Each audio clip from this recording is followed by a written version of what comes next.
আসসালামু আলাইকুম, Saiful easy math solution হাউজে আপনাদেরকে স্বাগতম। আজকে আমরা ষষ্ঠ শ্রেণীর গণিত বিষয়ের দ্বিতীয় অধ্যায়ের অনুপাত চ্যাপ্টারের কিছু অঙ্ক আমরা চেষ্টা করব। এই চ্যাপ্টারে বিশেষ যে অঙ্কগুলো আছে প্রশ্নে, সেগুলো হচ্ছে কোনো কিছু দুইটা দেওয়া থাকলে অনুপাতিক হারে বন্টন করা।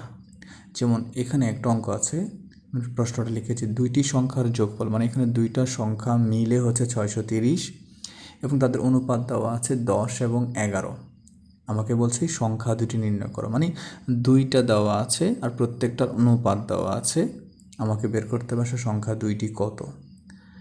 তো এটা সমাধান করার জন্য মনে করি এখন এটিকে সমাধান করতে হলে যেহেতু দুইটি সংখ্যা বলেছে, তাহলে মনে করি একটি সংখ্যা অনুপাত অপর সংখ্যা, যেহেতু দুইটা সংখ্যার অনুপাত দেওয়া আছে, তাহলে একটি সংখ্যার অনুপাত অপর সংখ্যা 10:11।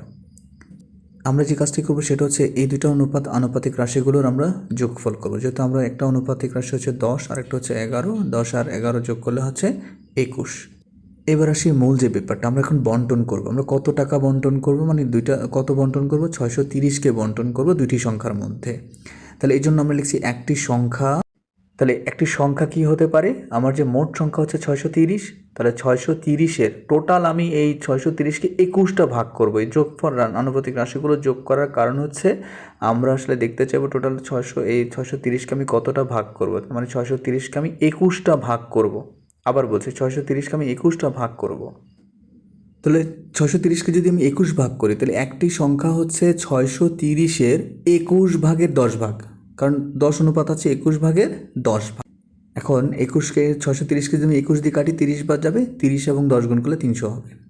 এবার আসি আমরা যে অপর যে সংখ্যাটা হবে সেটা কেমন হবে, সেটাও হবে 630-এর 21 ভাগের 11 ভাগ, কাটাকাটি করলে 330। দেখুন আমরা 630কে দুইটা সংখ্যায় ভাগ করে দিয়েছি, একটা সংখ্যা হচ্ছে 300 আর একটা হচ্ছে 330। আশা করি আমরা পূর্বের অঙ্কটি বুঝছি। আমরা এখন অনুপাতের আরেকটি অঙ্ক করব। বিশেষ সেটা হচ্ছে এখন দুইটা অনুপাত দেওয়া থাকবে, মানে দুইটার অনুপাত দেওয়া থাকবে এবং যে কোনো একটি সংখ্যার মান দেওয়া থাকবে, মানে যে কোনো একটা অনুপাতের মান দেওয়া থাকবে। আগের অঙ্কটা কি ছিল, যে অনুপাত দেওয়া ছিল কিন্তু দুইটি সংখ্যা মিলে কোনো সংখ্যা দেওয়া ছিল। আর এখন যে অঙ্কগুলো, এই ধরনের অঙ্কগুলো থাকবে যেগুলোতে অনুপাতের মোট সংখ্যা দেওয়া থাকবে না, কিন্তু তার যে কোনো একটার মান দেওয়া থাকবে। যেমন এখানে আমরা যদি প্রশ্নটা নিয়ে একটু কথা বলি, সেটা হচ্ছে পিতা এবং পুত্রের বয়সের অনুপাত দেওয়া আছে 14:3। তার মানে দুজনের বয়স অনুপাত দেওয়া আছে, তার মধ্যে আবার যে কোনো একজনের বয়স দেওয়া আছে। পিতার বয়স দেওয়া আছে 56 বছর, পুত্রের বয়স কত, তাই না?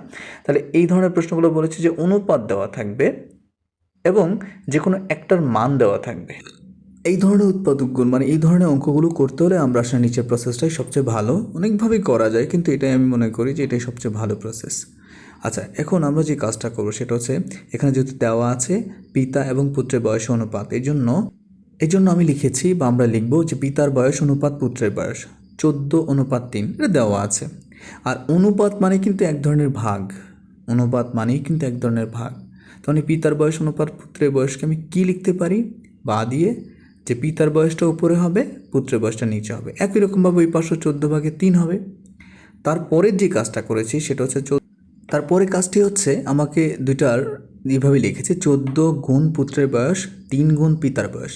আচ্ছা, কীভাবে লিখেছি, পাশে একটা আমি টেনে দিয়েছি, এটাকে ক্রস গুণন বলা হয়। ক্রস গুণনটি কেমন হয়, যেমন আমাদের দুই পাশে থাকে ডান পাশ এবং বাম পাশ, আমরা এই পাশের উপরেরটার সাথে ওই পাশের নিচেরটার গুণ, আর এই পাশের নিচেরটার সাথে ওই পাশের উপরেরটা গুণ।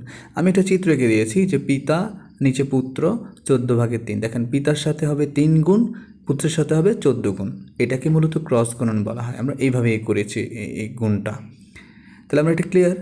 তারপরে হচ্ছে আমরা যেহেতু পুত্রের বয়সটা বের করবো, 14 এই পাশে আছে, 14 যখন এই পাশ থেকে ওই পাশে যাবে তখন ভাগ হয়ে যাবে। ভাগ হয়ে গেলে 14কে 56, 4 14 56, 3 4 12। এইভাবেই আমরা আসলে আমাদের এই অঙ্কগুলো যে কোনো অনুপাত দেওয়া থাকলে এবং ওই অনুপাতে দুইটি অনুপাতের মধ্যে যে কোনো একটির মান দেওয়া থাকলে, তাহলে আমরা অঙ্কগুলো এইভাবে করতে পারবো। ধন্যবাদ সবাইকে।